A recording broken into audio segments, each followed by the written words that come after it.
Assalamu alaikum, namaste, hotep, shalom alaikum, peace.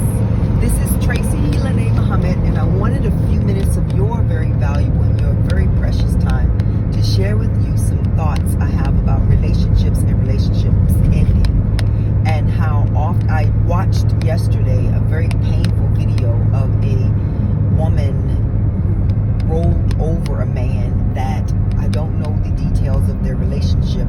She was screaming, I gave you 18 years, and she threw the bumper on him, and he's in critical condition. And my first impulse was anger towards her for doing that to him, because I have sons, and I would never want to get the call that my son may be leaving me because his partner decided to hurt him.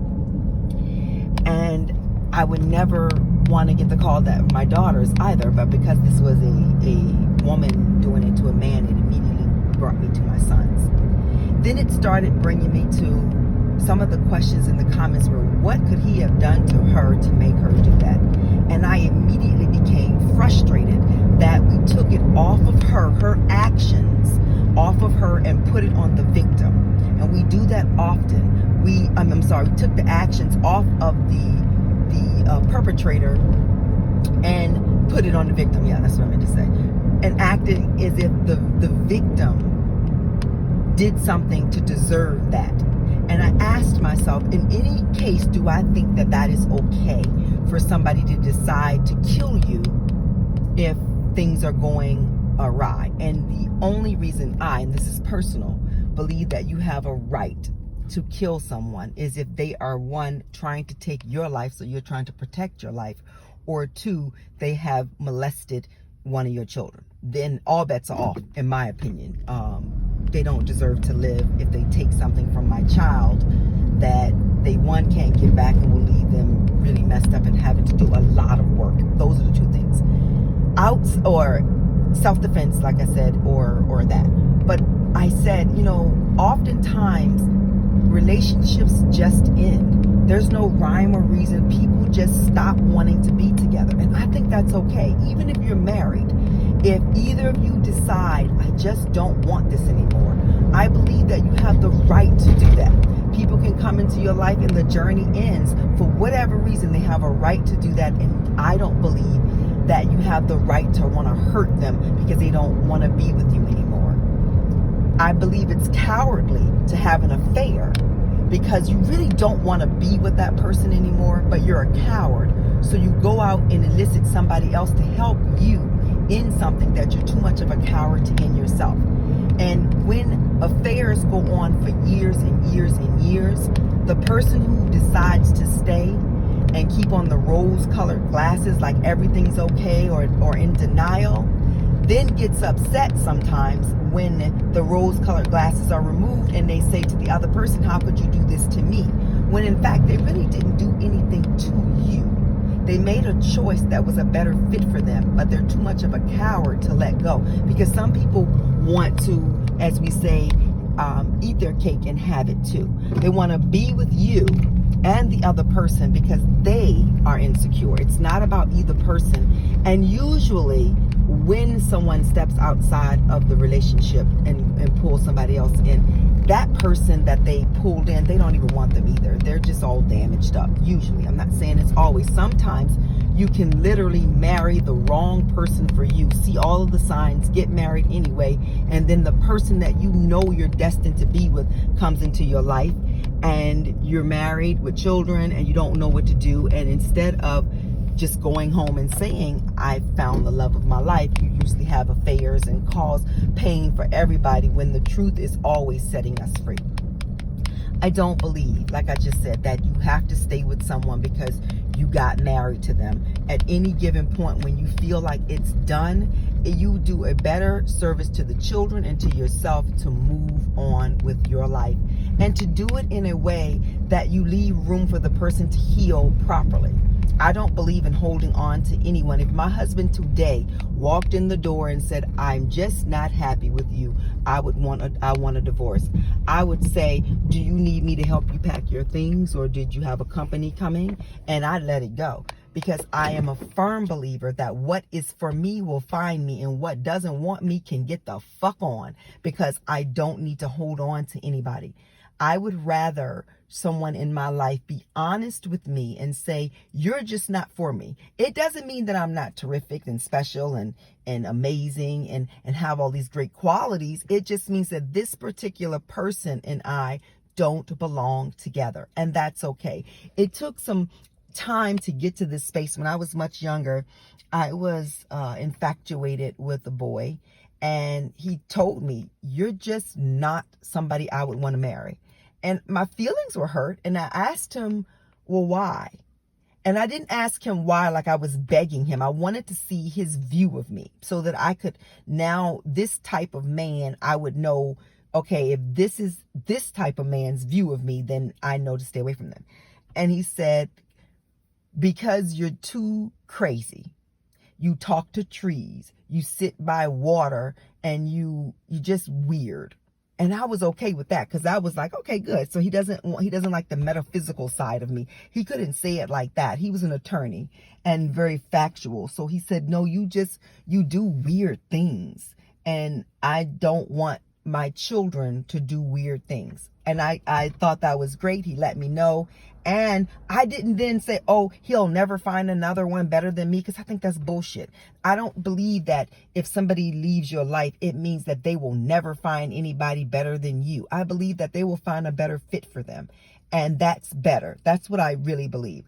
He's gone on to have a wonderful life. We caught up with each other on Facebook, and he's having a wonderful life. And he jokingly inboxed me and said, you're still weird, and it looks like you're getting weirder by the day, LOL, which I'm okay with that, because what he considered weird was me being more in touch and in tune with my spiritual side.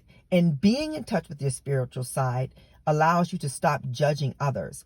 I do believe that when you get really in touch with your spiritual side, usually people that have a religious side, you don't really gel with, because they have to have a set of rules and regulations in which to govern their life. And that's cool for them.